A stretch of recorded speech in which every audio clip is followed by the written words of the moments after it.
জাতীয় নাগরিক পার্টি আত্মপ্রকাশ, জড়ো হচ্ছে হাজারো মানুষ। তরুণদের নতুন রাজনৈতিক দল জাতীয় নাগরিক পার্টি এর আত্মপ্রকাশকে ঘিরে জাতীয় সংসদ ভবনের সামনে মানিক মিয়া অ্যাভিনিউয়ের আয়োজনে প্রস্তুতি শেষের দিকে। আজ শুক্রবার বেলা ৩টায় এই দল আত্মপ্রকাশ করবে। দুপুর ১২টা পর্যন্ত মানিক মিয়া অ্যাভিনিউয়ের মঞ্চ প্রস্তুতির শেষের দিকে।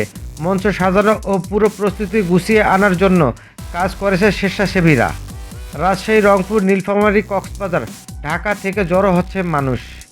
জয়পুরহাট থেকে আসা আবদুল্লাহ আল নোমান বলেন, নতুন একটি রাজনৈতিক দল নিয়ে তো আশাকাঙ্ক্ষা সবারই থাকে, আমাদেরও আছে। আমরা নতুন একটি রাজনৈতিক বন্দোবস্ত চাই।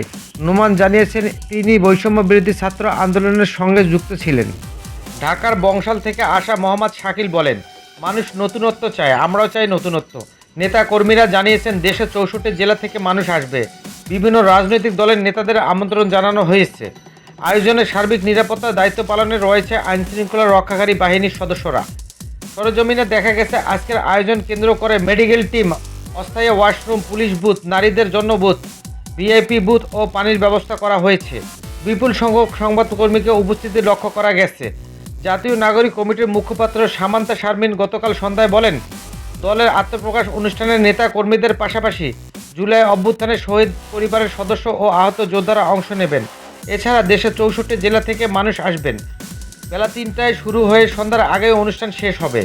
জাতীয় নাগরিক কমিটির মিডিয়া সেল সূত্র জানায়, বিএনপি, সিপিবি, জামায়াতে ইসলাম, ইসলামী আন্দোলন, জেএসডি, নাগরিক ঐক্য, গণ অধিকার পরিষদ ও এবি পার্টি সহ বিভিন্ন রাজনৈতিক দলের আত্মপ্রকাশ অনুষ্ঠানে অংশ নেওয়ার আমন্ত্রণ জানানো হয়েছে। নতুন এই দলের আহ্বায়কের দায়িত্ব নিতে গত মঙ্গলবার অন্তর্বর্তী সরকারের উপদেষ্টা পরিষদ থেকে পদত্যাগ করেন মোহাম্মদ নাহিদ ইসলাম। দলের সদস্য সচিব পদ পাচ্ছেন আখতার হোসেন। তিনি জাতীয় নাগরিক কমিটির সদস্য সচিব হিসেবে দায়িত্ব পালন করে আসছেন।